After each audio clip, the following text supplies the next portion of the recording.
lo kan akhirnya terkenalnya kan gara-gara Superglad ya? Nah, iya. Nah, lo ketemu Superglad tuh kapan? Sebelum Superglad malah waiting room dulu. Waiting room dulu ya? Iya, waiting room itu awalnya juga latihannya di tempat gua. Mereka bereksperimen pengen nyobain musik-musik acid jazz gitu dan butuh perkusi. Akhirnya gua ditarik.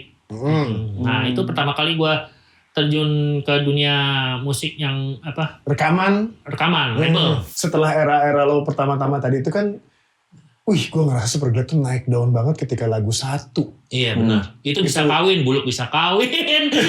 Dari satu lagu itu. Dari satu lagu itu. Iya, lagunya judulnya 1 lagi. Iya. Di MTV diputar dijadiin theme song gitu kan ya. HIV. Iya kan? Ya, itu pitchingnya padahal sama Agnes Mo. Banyak Agnes Mo, J-Rock sama siapa lagi gitu. Temanya kalau nggak Staying Alive ya? Staying Alive, iya itu. Lo setara Freddie Mercury lo. Di mata lo sekarang itu lo. Kan banyak nih band-band baru ya. Kayak misalnya Fish, India, atau Sukses Lancar Rezeki bahkan gitu ya. Banyak juga yang band-band lama yang masih tetap berkiprah kayak Teenage Death Star gitu kan. Bahkan muka-muka lama. Tapi gue pengen tahu pandangan lo tentang yang muka-muka baru justru. Menurut lo mereka gimana? Mereka nih se-oke apa? Atau lo anggap bahwa apa hal-hal yang mereka harus perhatiin sih sebenarnya? Buat adik-adik harus kuatkan mental. Seberapa jauh Anda akan melangkah, itu dia. Terjun di musik harus totalitas. Nah, lo kan menganggap ini proyek senang-senang. Orang yang denger harus senang-senang juga dong. Oh iya. Ya kan? Lo akan ngomong apa ke orang yang mau beli bahwa lo pasti senang-senang denger album ini? Album ini. Di album ini sebenarnya ada satu lagu yang bikin lo bakalan senang-senang. Judul lagunya itu Hujan-Hujanan. Oke. Iya, karena itu featuring sama Dul Jalani itu. Oke. Itu lo dengerin, lo bakal ngerasain pada waktu lo masih kecil main hujan-hujanan. Enggak.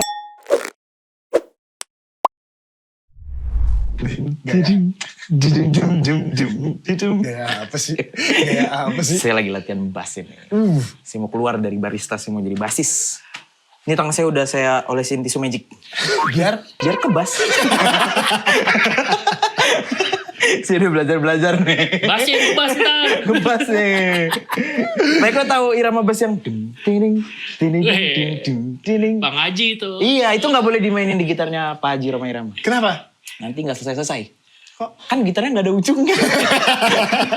Nggak ada ujungnya itu nanti. Iya. Masuk. Makanya saya lagi ini nih, lagi riset. Ini ada band baru. Band baru? Ini 2 bass 1 drummer. Nggak ada otaknya kan? 2 bassis 1 drummer. Gak ada yang nyanyi. Gak ada yang nyanyi. Yang 1 bass betot, yang 1 bass butet. Ada Batak 1 tuh. Dia lagi belajar nih. Emang apa sih bandnya? ABG. Tapi masa ABG punya konsep kayak gitu? Iya. Siapa aja? ABG itu Akbar, Bagus, Giox. Tua semua ya. Kayak nggak bahasa ABG itu. Betul. Bahasa ABG aja udah ketinggalan zaman sebenarnya. Orang sekarang ngomongnya Gen Z, bukan ABG. ABG itu 2000-an. Orang ngomong gue ABG. 90-an bahkan. Iya, makanya. Tapi mungkin kita mesti tanya nih. Maksudnya kan ada orangnya nih ya. Ada orang Mana? Oh ya, kan ada bukan orangnya nih. Oh ini. Lo kira A-nya apa? Bukan A-nya dong, G-nya dia. Dia G-nya, jangan bohong-bohongin saya ya. Agus tau nama aslinya. Ya asli Agus. Aslinya Agus. Iya bener, Pak De Agus. Jadi dia bisa di A, bisa di G. G buat Gus, A-nya. Fleksibel. Kayak Maruk itu. A-nya Agus, G-nya Gus. G-nya botak. Oh dia semua isinya. Kenapa gak dia sendiri aja sih? Baik, selamat datang buat Pak De Giok. Hey. Tapi ini teman lama gue nih. Yoi. Teman lama. Dari zamannya kita masih kencingnya samping-sampingan gak malu. Emang sekarang malu? Apa sih bedanya? Malu gedean pakai badannya sekarang fitness nih. Yang mau dibohongin itu kaki.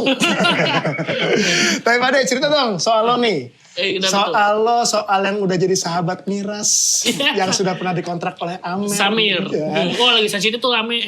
Oh itu OT lagi Iya, sensitif. tapi kan sekarang. Pankras tuh udah sama warnanya tuh sama dia. Udah ungu berhenti Pak De. Kalau udah ungu mah udah bahaya itu.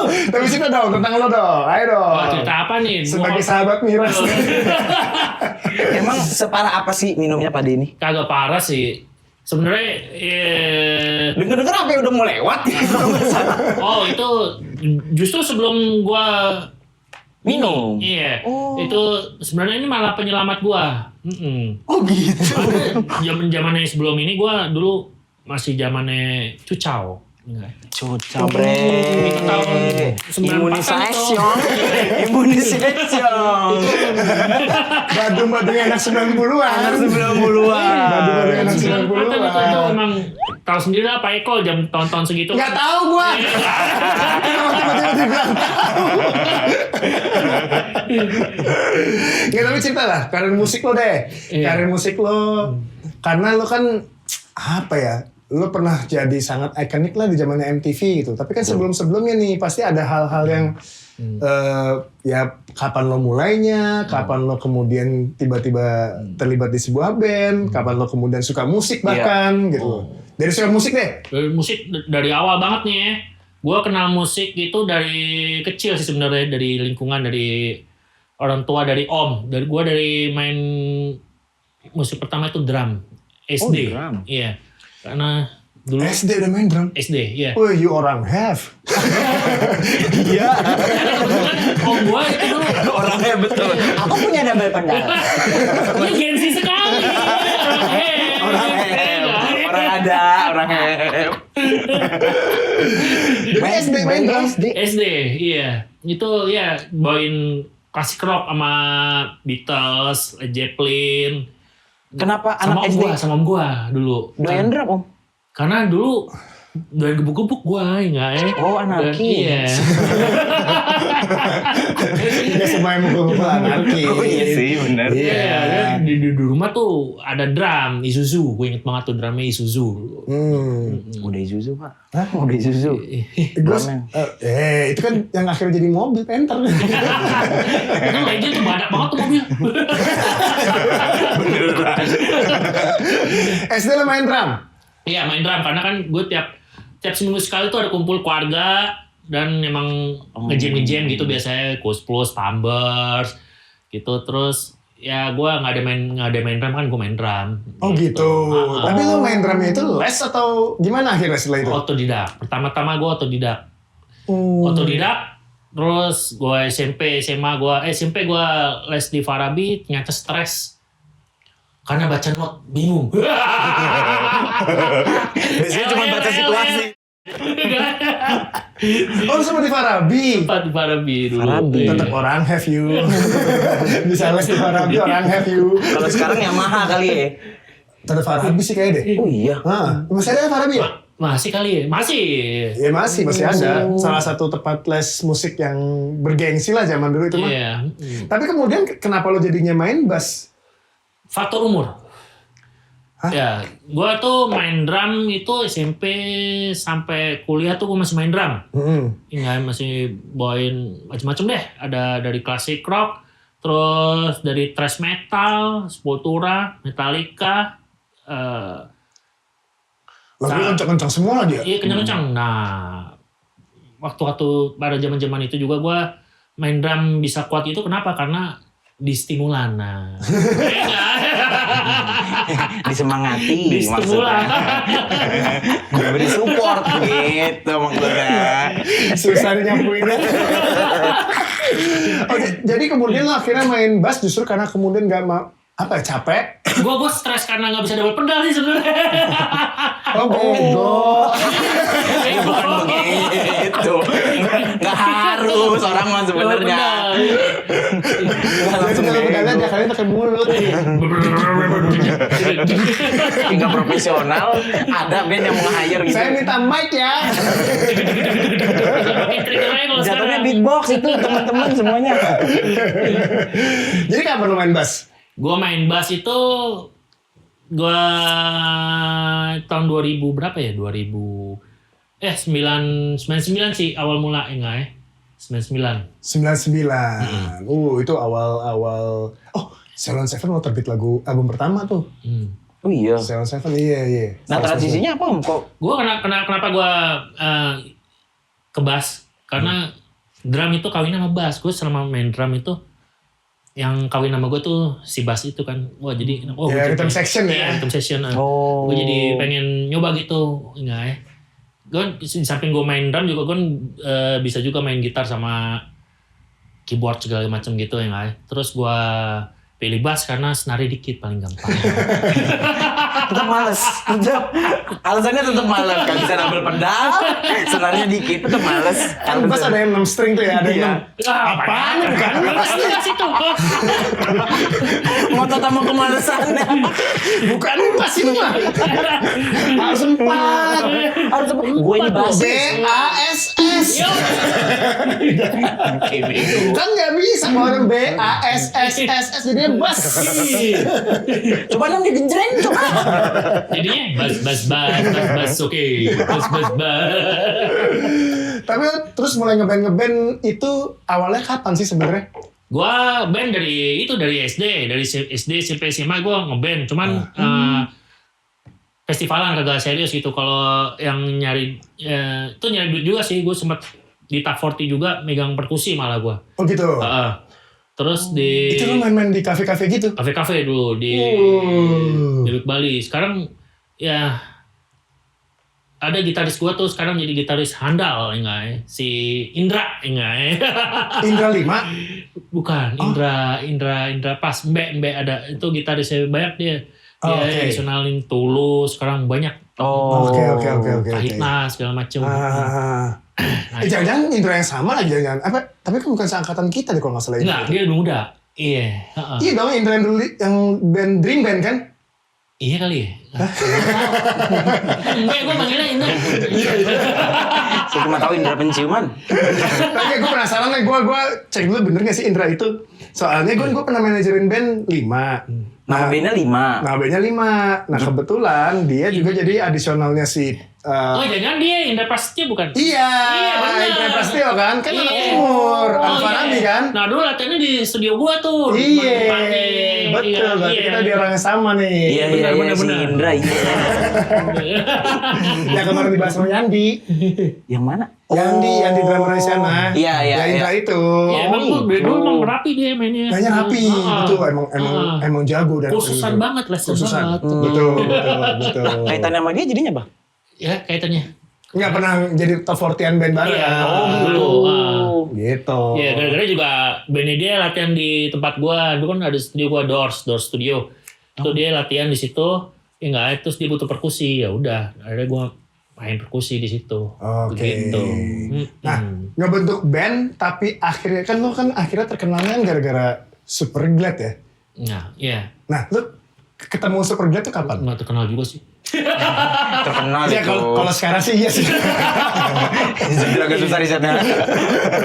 Sebelum malah waiting room dulu. Waiting room dulu ya? Iya, waiting room itu awalnya juga latihannya di tempat gua. Mereka bereksperimen pengen nyobain musik-musik acid jazz gitu dan butuh perkusi. Akhirnya gua ditarik. Nah, itu pertama kali gua terjun ke dunia musik yang apa? Rekaman label di situ tuh tahun 99 2000 ya. Oh, waiting room. Iya, waiting room MK2 ya, yang acid jazz. Iya enggak ya? Nah, waiting room dulu tuh ini enggak sih apa ya? Sempat mengalami fase yang hype naik banget enggak sih?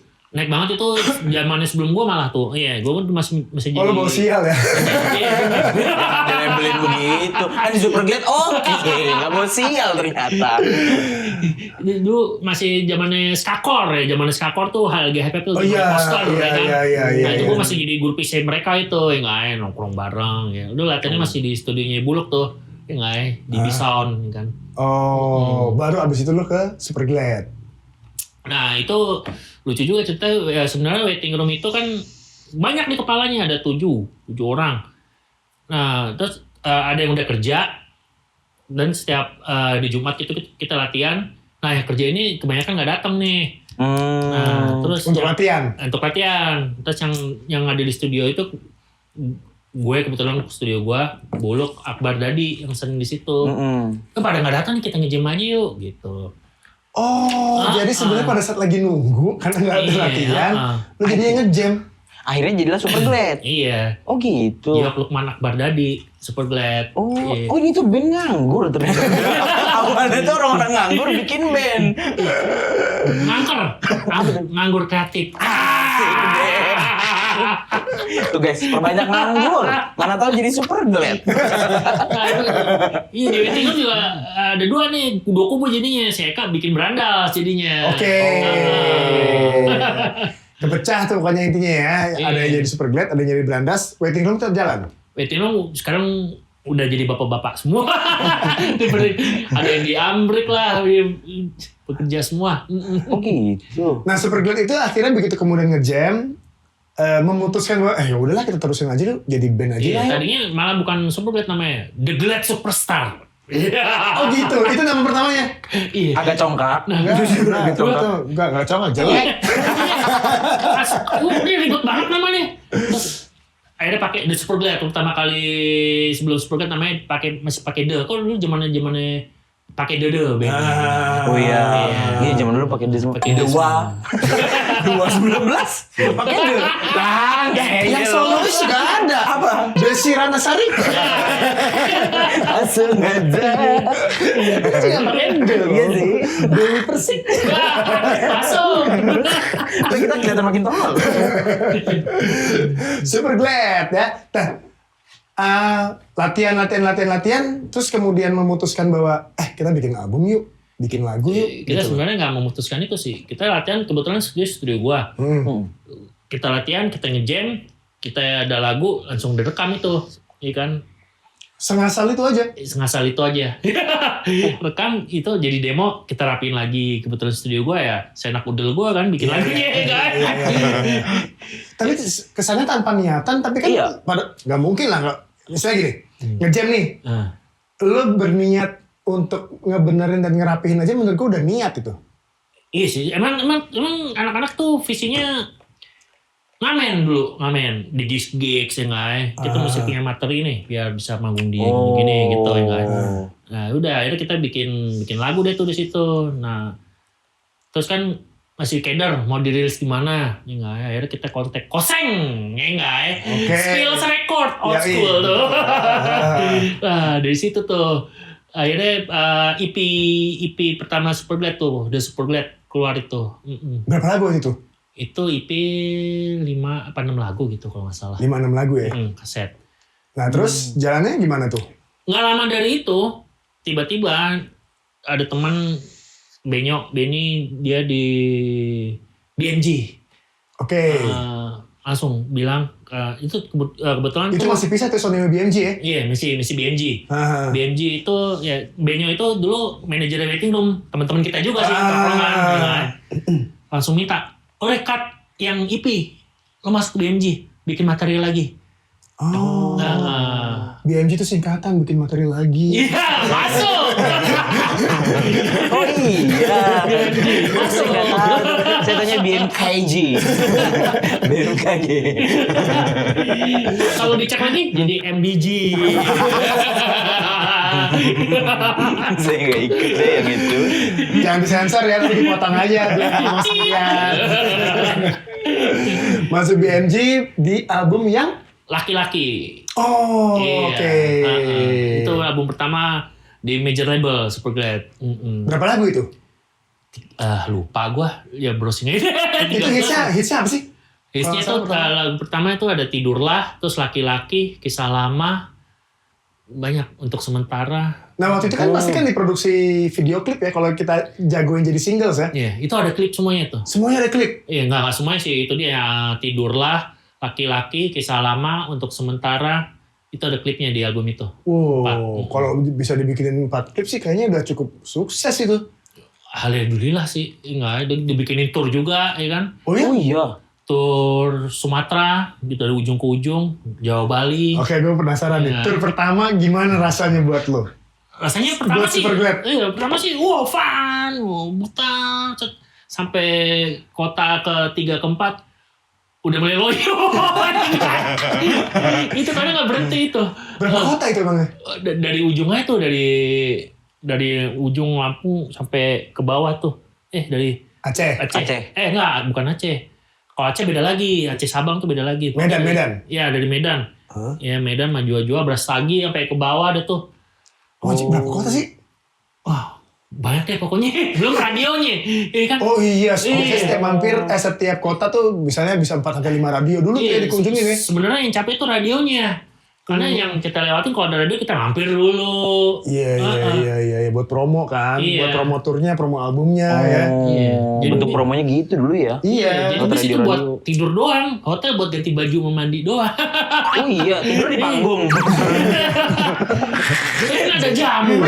Oh iya, jadi ada manfaatnya deh. Kalau di Medan itu Stephenson. Terus orang Medan tahu nggak? Gak tahu. Parah. Dia kearifan lokal yang dia tahu malah minuman ya. Orang mah budaya, tari-tarian. Dia minumannya loh. Anaknya Stephenson. Dia ngomongin jamu. Gagal Maningson.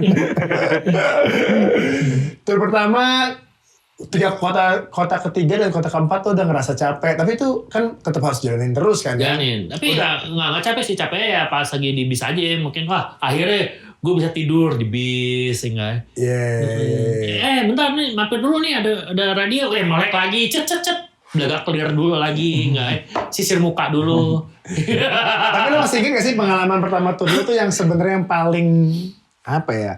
Yang paling berkesan deh, yang paling nyebelin kayak, paling nyenengin deh, dan lo ngerasa bahwa kita nih ini loh bintang loh kita ini di sini. Semuanya berkesan. Tur itu pasti ada ceritanya. Ada yang gua kebelet berak akhirnya spirit di atas panggung lah. Rockstar sih. Karena mainnya di lapangan, cari WC juga kagak ada, ya kan?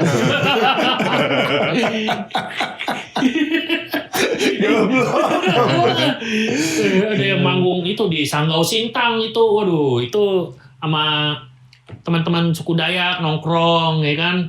Oh ya? Udah gitu. Ini di Kalimantan nih, udah beda pulau berarti kan? Itu lebih ekstrim lagi tuh pas begitu kita sampai pengen ke Sangonya, supir dulu nggak bisa lewat bis, nggak bisa itu, mesti kayak kijang-kijang gitu, mobil-mobil kecil lah. Kijang. Itu lampu diturunin sama supir. Loh kenapa mas kok lampu diturunin? Iya mas, nggak apa-apa. Masalahnya kalau di center di dalam hutan suka ditombak, kalau nggak dipanah.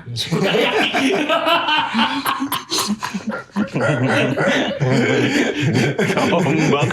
Iya gini. Tapi akhirnya gue nongkrong sama orang-orang suku Dayak di sana. Oh gitu. Iya. Mimi Tajuk namanya di sana. Sedap. Mimi Tajuk. Tapi mereka tahu lagu-lagu Super Glad? Orang-orang suku Dayak itu? Ada yang tahu, ada yang enggak. Tapi taunya mereka kedatangan penghibur aja ya? Iya, harus hiburan sih sebenarnya. Iya, biasanya kayak gitu tuh daerah-daerah terpencil tuh. Taunya mereka kedatangan penghibur aja ya? Udah gitu dia ngumuminnya tuh di kota-kota itu dia pakai mobil lewat. Keliling. Saksikanlah nanti malam di lapangan ini. Artis ibu kota gitu. Gue pernah tuh kayak gitu di Maumere tuh. Iya. Jadi kita ada jadwal jam 3 sampai jam 5 itu parade dulu, keliling untuk kasih tahu bahwa di lapangan ini akan ada pertunjukan nanti malam. Oh iya kayak gitu. Kayak gitu. Iya. Jadi keliling kota selama 2 jam. Kayak jual parabot. Emang ada yang jualan tahu di belakang emang. Super glad bulat. Goreng dadakan. Bulat. Jadi sedih deh. Tapi menurut gue itu apa ya? Kadang-kadang ya kita kan dari Jakarta gitu ya. Terus kemudian kita nyampe di sebuah daerah yang ternyata media komunikasi masih kayak gitu tuh kayak ngerasa masih ada ya kota-kota terpencil yang masih sangat tradisional sekali untuk mempromosikan sesuatu gitu loh. Oh iya. Radio cuma ada 2 kadang-kadang. Iya. Kita pun datang tuh belum tentu pendengarnya dengar. Iya, betul. Jadi akhirnya tetap harus ada paradenya dulu tuh, keliling-keliling. Nah kayak gitu ada insecure nggak sih om? Kayak mereka tahu nggak sih lagu kita gitu? Nah iya itu dia. Kalau kita mah bodo amat, yang penting kita ngejeng. Iya sih emang berangkatnya juga dari situ ya. Nah makanya pancingannya dulu Supergate bawain satu lagu dari Bang Koma, Darah Muda. Oh. Siapa yang gak kenal Darah Muda? Oh, gitu. Darah Muda, tapi yang versi Superglad dibikin. Iya. Kayak popang gitu tetap. Iya tetap dengan style Superglad. Tapi gue penasaran, kalau misalnya kan di benak gue ya Superglad tuh kesannya kayak popang gitu. Tapi kalau lo nyebut genrenya apa? Rock sih. Rock aja ya? Iya. Rock ini. Ya. Gampang ketiup.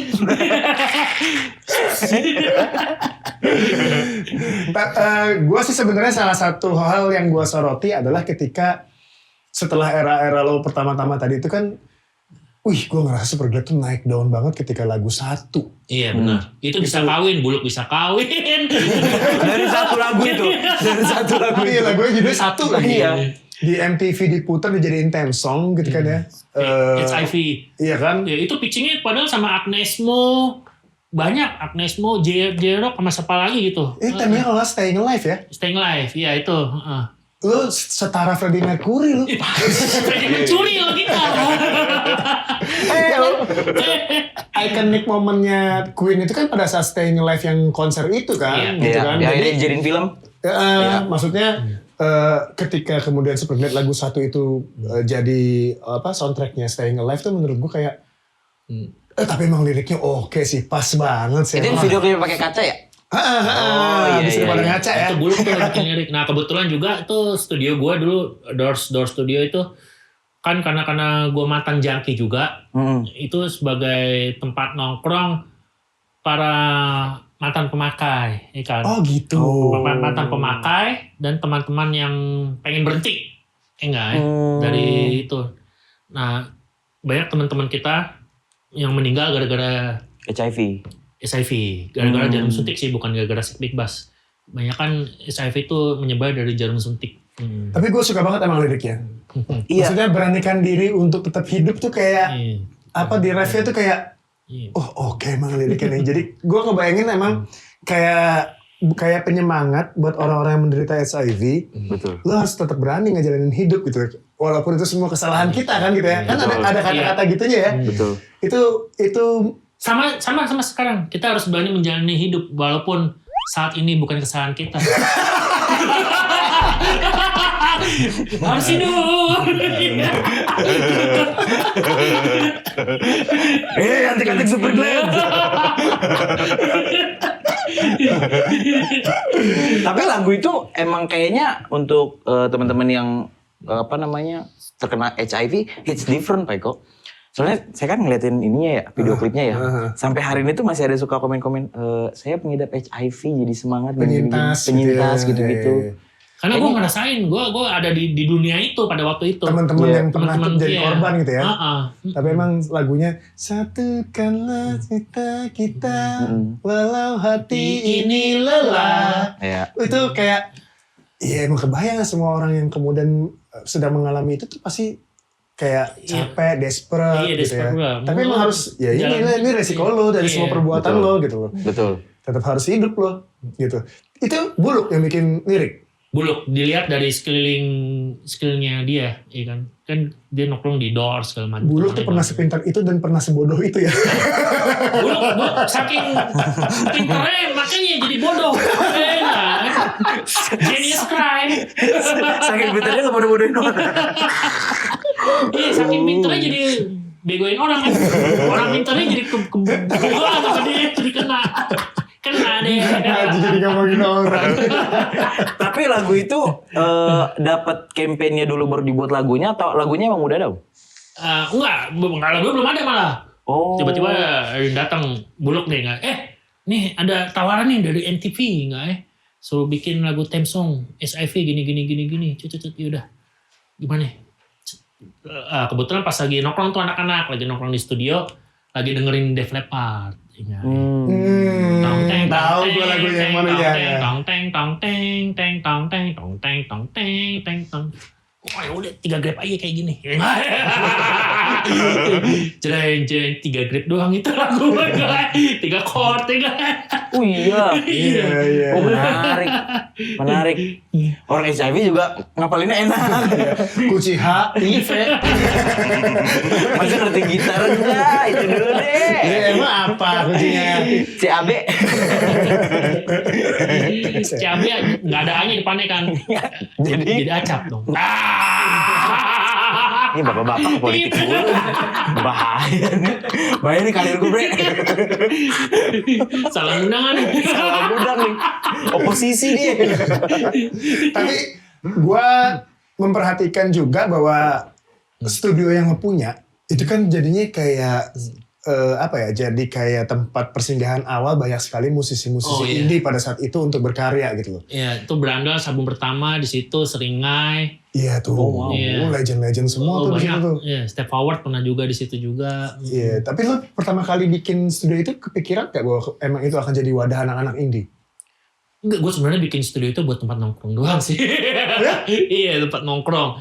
Dan tempat ya biar anak-anak yang baru bisa main band itu bisa rekaman di situ. Maka dari zaman dulu sampai sebelum tutup kemarin harganya nggak naik-naik. Recordingnya.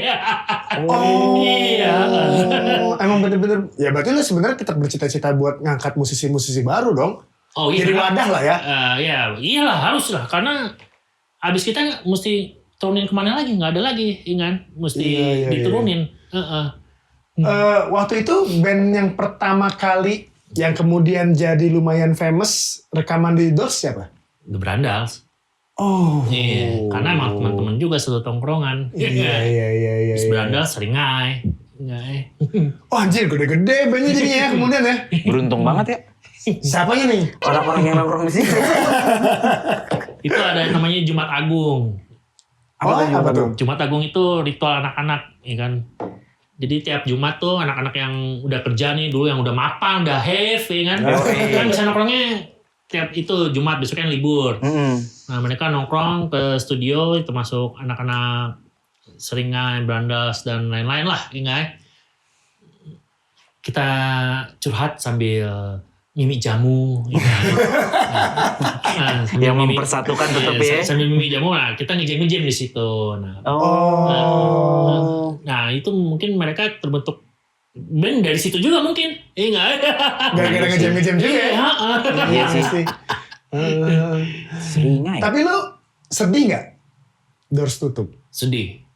Itu gara-gara gue juga sih. Apa nih gara-gara? Nggak tahu lah. 2-3 tahun yang lalu gue sempat masuk sekolah. Enggak. Oh gitu. Iya. S1. S3. S3. Es kelapa Isaura. Cuman sehari doang sih. Ya, cuman abis itu kata bini mah kapsinyo gue udah jangan nongkrong di studio lagi. Enggak. Oh gitu. Nggak dijebak segala macem. Enggak. Jadi banyak inilah ya. Ada satu momentum yang emang akhirnya terpaksa. Iya. Lo ngelepas itu ya. Iya. Kalau kagak kejadian mah masih jalan. Sampai hari ini masih jalan. Sayang banget ya, mana harganya gak naik lagi. Kan lumayan ya buat band. Terakhir siapa yang rekaman di Doors? Terakhir, banyak apa ya? Terakhir siapa yang? Yang ini deh, yang gampang diinget deh. Banyak, ya gampang diinget. Banyak sih, banyak. Terakhir banget sih, itu sih ada band progresif. Gue suka tapi sekarang gak famous sih nggak. Ada progresif lupa gue namanya.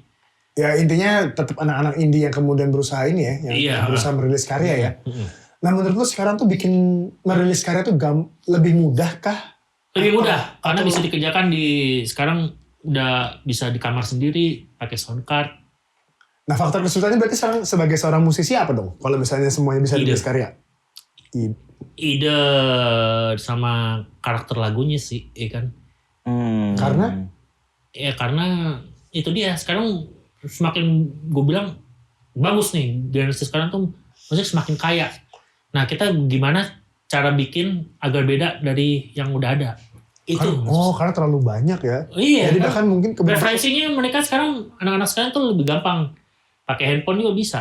Kan nyari referensi. Sekarang yang masih kecil-kecil aja udah sukses. Udah jago-jago semua. SLR. Iya. Itu juga udah luar biasa tuh. Udah manggungnya udah kayak mungkin lebih padat daripada band-band yang gede-gede sekarang ya. Iya. Sukses lancar rezeki sampai akhirnya drummernya mau gak mau memutuskan mundur lebih pendidikan ya. Iya, karena dia gak naik kelas tuh, si Bumbu Malu. Oh iya.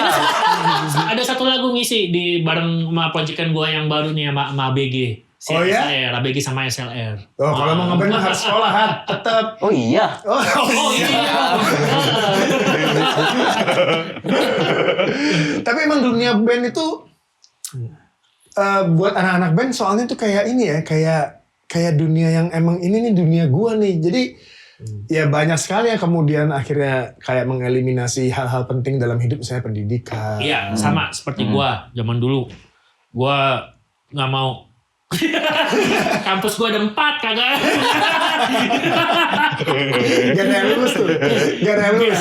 Dari lulus, akhirnya ijazah sih, cuman beli. Semuanya dibocorin. Semuanya dibocorin. Tapi bagus ke aku. Tapi emang dia deket teman. Ada yang banyak. Tanya dan enggak bohong enggak. Lu juga beli situ ya. Jadi sensitif, masalah ijazah jadi sensitif loh. Masalah Iya, ijazah. betul. Bahaya. Emang yang itu beli di situ juga? Ngopi dong. Kopi. Boleh. Jadi nih. Boleh. Lo udah cobain duluan nih kopinya. Oh isi. Tapi gue lagi suka-suka yang ngopi banget emang. Sebenarnya bukan lagi suka-suka yang ngopi. Gua dari kuliah kayak gue doyan ngopi. Oh, dari kuliah. Cuman sekarang tuh dunia kopi tuh seru gitu. Oh. Karena kita ketemu akses yang petani, roastery yang unik-unik. Dan gue mulai sejak 2013 kayaknya gue. Explore. Mulai explore, ternyata seru juga main-main kayak gini ya. Dan itu juga yang kemudian kayaknya kalau gue gue berhasil lolos dari sahabat miras. Nah, gue nggak ngopi lagi. Kenapa gara-garanya pakai kok? Gara-gara lambung gue bocor dulu sempet. Oh iya, jadi begitu lo minum, Kok kopinya di bawah? Kayak tanggul gitu jatuhnya ya. Salah, gue kopi sasetan. Kopi sasetan sehari itu bisa 6, ya kan? 6 bungkus? 6 gelas. Oh 6 gelas. 6 Ya 6 bungkus dong berarti. Iya 6 bungkus, iya. Buset. Karena kan gue kerja gue kan mixing gitu butuh. Itu udah gitu malamnya kan you tahu sendiri, ini jamu ya kan. Tapi gini menarik nih. Lu tuh berarti juga nguasain sound engineering di studio? Iya. Itu lu belajar atau nggak sih? Ada sekolahnya? Gue belajar. Ada. Sama siapa lu belajar ya? Gue pertama belajar tuh sama Papa Levi the Fly. Terus gue ngambil ijazah kursus Steinberg segala macam online gitulah. Oh, tapi itu lumayan kayak ngasih ini ya, ngasih banyak ilmu baru ya, termasuk untuk manggung kan ya jadinya. Iya benar. Sampai sekarang juga side job gue mixing. Gue yang mixingin Synchronize dari pertama kali sampai sekarang di YouTube-nya. Itu kalau denger audio dari gue sama Sound Project gue. Oh, sama juga lo. Iya. Yang kemarin itu juga lo juga itu yang apa surat aduan. Oh bukan itu, belum. Lo mixing juga kan itu. Belum kuat, datanya belum datang. Ya. Oh jangan itu bahaya itu. Ini video banyak bahayanya bre. Jujur. Ya, kemampuan lo ngelola sound itu sebenarnya udah ada sebelum Superglad berhasil atau sesudah Superglad berhasil baru lo kemudian nyari ilmunya? Gue dari sebelumnya sih doain ngulik, kan. Ngulik gue ngerasain juga kan, gue dulu kan emang namanya main band ya kan. Lagi nge-jam gitu. Ini kok berasa gak enak ya, apa ya gitu. Gue cari sendiri, ngulik, oh nih kurang ini gitu. Awalnya dari situ. Gear favorit lo apa sih? Gear. Gear apa? Dari bass sampai ke amplification system. Oh, gear bass sih, ya bass Fender, pasti dari dulu. Fender's the best precision man. Tapi kayaknya yang kalau precision tuh yang rock banget, yang rock precision biasanya. Iya, gue kalau di project gue bandnya satu lagi yang Avalo Kita Suara itu jazz, gue pakai jazz bass. Jazz bass. Iya, Fender jazz bass. Precision terus ampli. Ampek. Oke. SVT 4. Oh sedap nggak ngerti lo pasti. Itu dulu, kalau sekarang udah ribet. Dulu tiap panggung itu bawa head sama kabinet 8x10 gitu tiap keluar kota segala macam itu. Iya. Ribet. Iya. Nah sekarang kan musimnya digital nih. Iya. Nah menurut lo itu mempermudah, tapi di saat yang bersamaan banyak yang komentar bahwa tidak apa ya, kayak tidak cukup raw atau. Oke. Nah menurut lo gimana dengan? Mempermudah sih menurut gua sekarang. Kebetulan gua sekarang nih di endorse juga sama Valeton, ya kan? Valeton tuh digital efek gitu, ya kan? Nah, mau cari ngakalinnya biar berasa analog itu, jangan langsung ke monitor, lo keluarin di ampli biar berasa suara. Oh jadi amplinya. Iya. Diproses lagi ya di ampli? Kagak sih kalau ampli. EQ aja paling ya? Iya. Oh gitu. Iya. Soalnya banyak kontroversi menurut gue kalau kadang-kadang suka ngelihat. Nah, logikanya sih gitu, ingat kalau kata Jaya nih, ingat Jaya-Rox tuh operator. Itu suhu sound-soundan juga tuh. Operator SC juga itu. Yang sempat jadi produserin SC juga itu. Lo ibarat ketemu. Ngomongin aja. Lo ibarat ketemu beneran sama eman.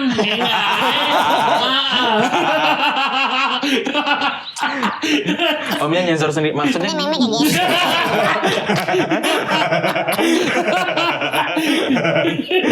Biar editor kerja aja. Ada yang lebih sopan. Oh iya, apa tuh Pak Eko?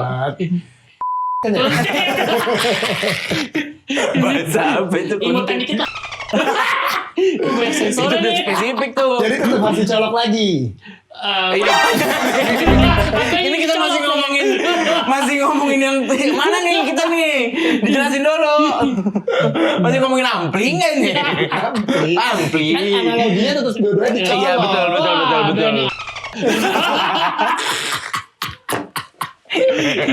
Kalau nggak politiknya jorok. Kita nih.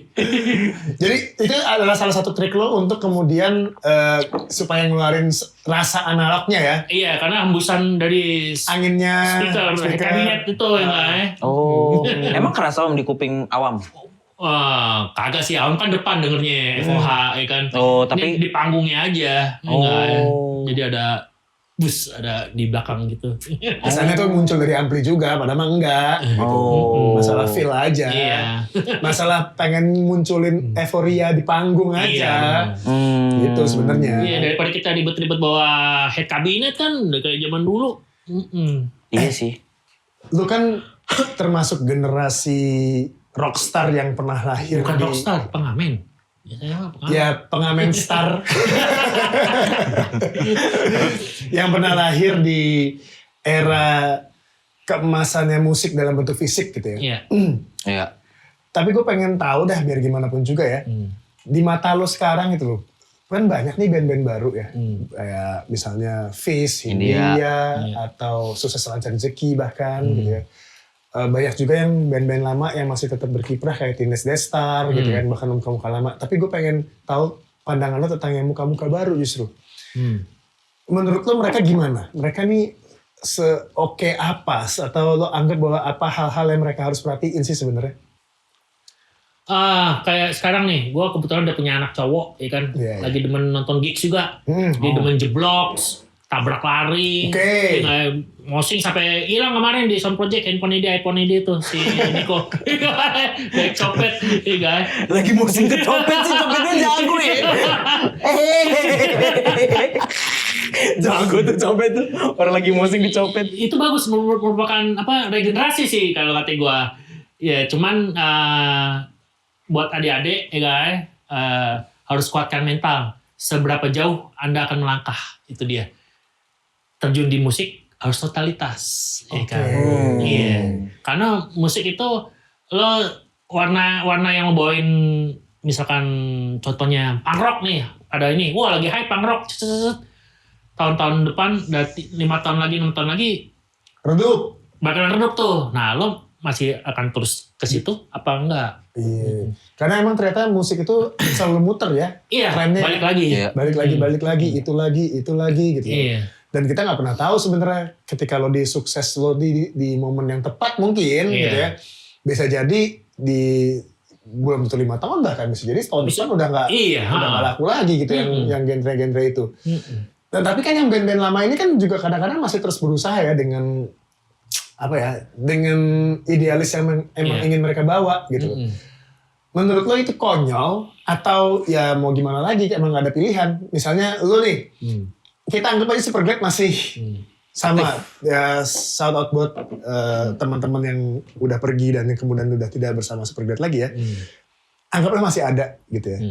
Lo akan tetap strict dengan musik itu walaupun kemudian kondisi sekarang gak menerima lagi gak?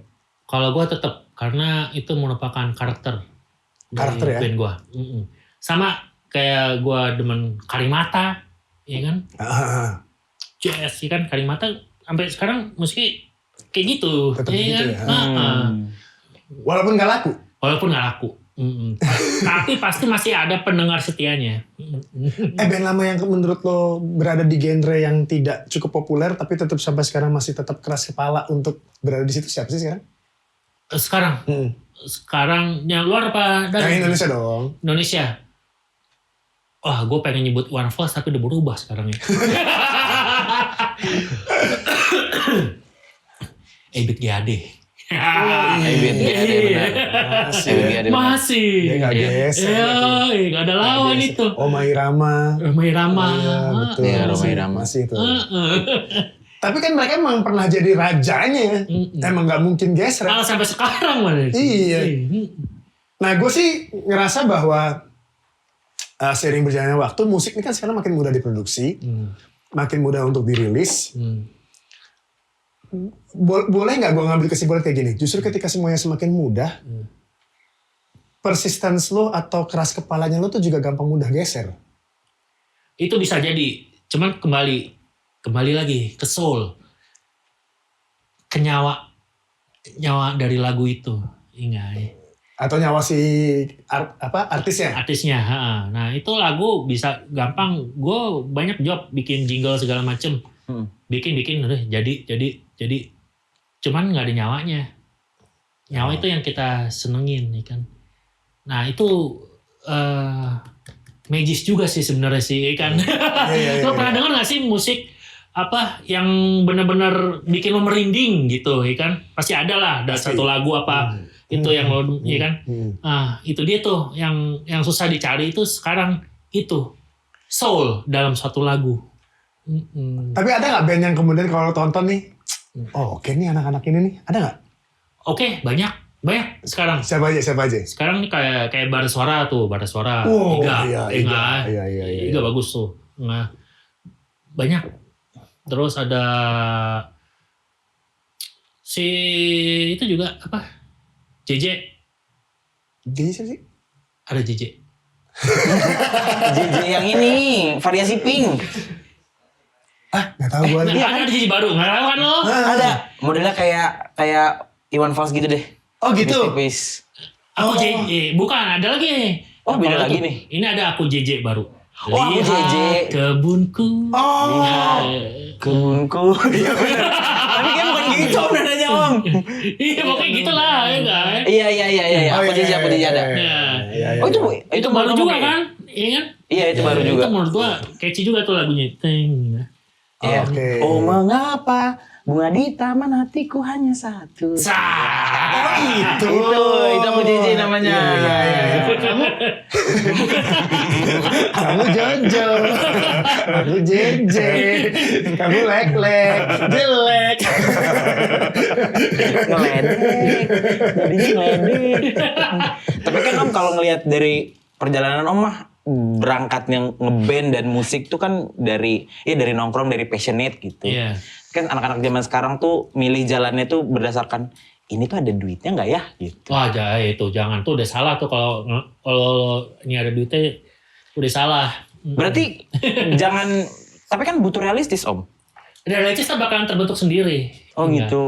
Iya, duit, hepeng, cuan itu bonus lah. Yang penting kita puas, karena kita bisa didengarkan, bisa diterima. Udah itu merupakan Berarti soulnya dulu gitu ya. Tapi jadinya gini dong, jadinya seolah-olah musisi itu yang akan bisa punya karya yang soulnya tinggi justru ketika ekonominya nyaman.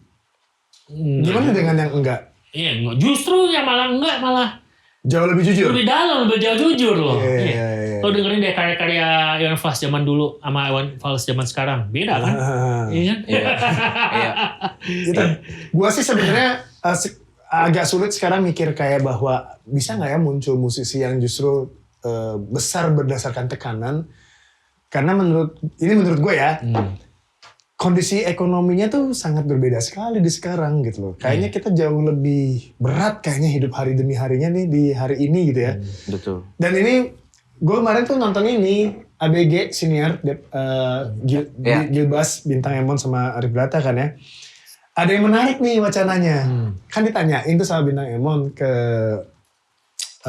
Bung Rin kan ya. Kalau zaman dulu di generasi awalnya stand up kayak gimana sih? Nah, Bung Rin menganggap bahwa kalau dulu tuh sebenarnya banyak sekali komika yang lahir bukan karena tekanan ekonomi, justru banyak yang kaya udah. Jadinya udah nggak mikirin bahwa kalau sekarang kan untuk mengejar mimpi. Betul. Nah, kalau dulu tuh mereka sebenarnya udah cukup mapan sama hidupnya. Jadi yang namanya keresahan tuh acting gitu. Tapi menarik menurut gua adalah ada banyak sekali komik yang justru emang kayak di Founders itu kan apa ya, mereka udah cukup mapan di ekonominya masing-masing sehingga untuk berkarya itu jadi bebas karena nggak lapar. Iya benar sih. Ada yang kayak gitu juga kan ya. Iya. Nah, gue nganggapnya kayak sekarang tuh, kalau laparnya makin lapar, kayaknya susah untuk mikir kreatif deh. Tapi lo setuju nggak kalau gue punya keresahan itu? Gue takutnya malah begitu jadinya. Iya. Beda, kondisi laparnya beda soalnya sekarang. Iya. Beda banget tekanan ekonomi. Serius. Agak berat nih topiknya nih. Agak berat nih. Tadi ijazah palsu juga berat sebenarnya. Tapi dia bodoh amat. Dia nggak peduli. Ya gimana menurut lo? Iya kalau misalkan itu dia. Kalau bikin lagu dalam keadaan udah mapan, lu bakalan bisa seenak-enak udah bikin mau lagu kayak gimana kan? Iya betul. Dari ngelihat lu bisa survei bisa dari dengar cerita teman bahkan dari berita yang sekarang bisa diambil dari situ. Nah itu kurang dirasain sih kalau kata gue karena emang lo nggak ngerasain. Iya. Betul sih. Mungkin pada saat proses rekamannya ya. Iya, lo nggak ngerasain. Apa ya kurang dari feel-nya tuh kurang dapat misalnya gitu ya. Misalnya lo teriak tapi lo POV ke orang ketiga. Iya benar. Iya. Sama kayak sebenarnya kalau bikin lagu itu semua buluk semua itu tentang kehidupan dia tuh. Yang dirasain dia selingkuh, sofa merah pecintaan, dia tentang making love di sofa merah, ya dibikin jadi lagu kayak gitu. Lagu. Semuanya benar-benar pengalaman pribadi ya. Iya. Kalau misalnya reunian lagi, kira-kira lagunya akan apa judulnya? Nah, bapak-bapak pasti nih. Uang pangkal sekolah. Ups. Uang pangkal sekolah. Masuk. Dapat royalti lo Meko. Dapat royalti lo ntar. Uang pangkal sekolah. Beli buku. Bade, ini lo kita baru saja ditinggal teman. Iya. Dadi. Iya. Ya menurut gua orang yang dia cukup dan luar biasa pasti berarti buat lo ya. Oh iya, dia udah kayak adek gua dia udah. Kalau di band di Spurget tuh semua anggap dia adik-adikannya. Kayak gimana lo lihat dia secara personal deh? Personal ya seperti adik aja, bagus. Ya saudara lah kita. Dan nah kebetulan sekali besok tanggal 5 itu kita akan bikin event buat menghormati almarhum. Oke. Cuman kurang buluk aja, buluknya masih ngilang. Sama sekali nggak pernah kontak sama Buluk. Terakhir dengar kabar sih di Bali, cuman nggak tahu di mananya. Bali sangat tempat yang sangat manis sekali buat pelarian ya.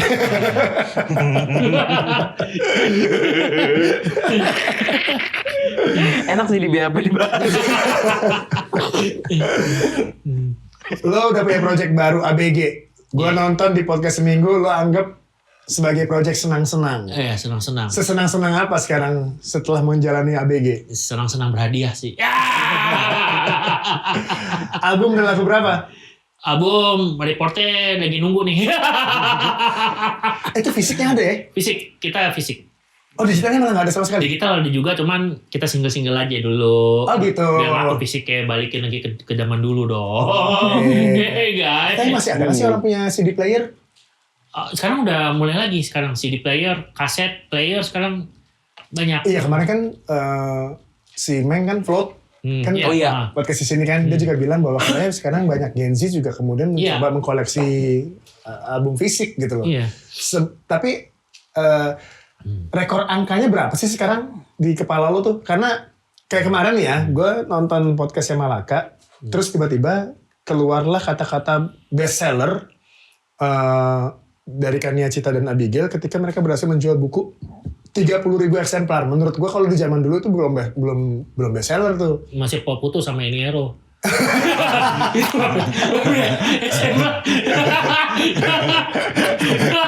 Untuk konteks buat penonton yang nggak tahu, Eniero itu salah satu penulis legenda. Legend banget tuh. Penulis lagu. Bukan. tapi dia bisa bikin lagu dalam hati kita. Jadi saya penasaran nih apa sih itu? Kita bisa berhayal, berfantasi. Kayaknya jorok ya. Bisa ngebayangin muka Om Mas Bram. Sama Tante Sonya. Tante Sonya. Umur 40 tapi masih kayak anak SMA. Nah menurut lo berapa kira-kira angka kalau lo anggap bahwa kayaknya segini juga cukup deh? Kalau gue sih nggak ada anggapan berapa ini sih, nggak ada batasan. Iya, nggak ada batasannya. Nggak ada batasannya ya, sama orang enjoy dengan dengerin karya kita, karya gue, anak-anak. Gue itu merupakan satu kepuasan sendiri. Nah lo kan menganggap ini project senang-senang. Orang yang denger harus senang-senang juga dong. Oh iya. Ya kan? Lo akan ngomong apa ke orang yang mau beli bahwa lo pasti senang-senang denger album ini? Ya album ini, di album ini sebenarnya ada satu lagu yang bikin lo bakalan seneng-seneng. Judul lagunya itu Hujan-Hujanan. Oke. Iya, karena itu featuring sama Dul Jalani itu. Oke. Itu lo dengerin, lo bakal ngerasain pada waktu lo masih kecil main hujan-hujanan. Enggak. Oh itu sifatnya ini ya, nostalgic ya? Iya, tapi emang itu lagunya terbentuk pas lagi kita latihan, break. Tiba-tiba hujan, lagi musim hujan kemarin kan. Lagi hujan, terus produser bikin lagu tentang hujan. Oh dia ngomong langsung masuk. Udah bikin lagu. Hujan-hujanan, basah. Kuyup, lepek, demak. Udah gitu doang lagi. Fun, nggak ada pikirannya. Penulisan bener-bener dipikirin itu. Itu bener-bener dipikirin itu. Brainstormingnya tuh luar biasa itu. Iya, bangun kalau lagi naik motor kena hujan juga lo dengerin lagu itu pasti fun ya enggak? Terakhir nih, seandainya lo ketemu Buluk lagi, lo bakal ngomong apa sama Buluk? Baliklah ke keluargamu. Enggak ya. Iya. Kalau tapi susah sih 2 miliar dia.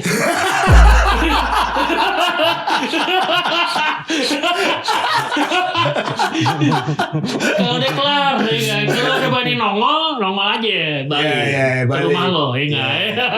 Hidupin lagi seperglad gitu ya. Iya, kita jalan bareng lagi. Iya.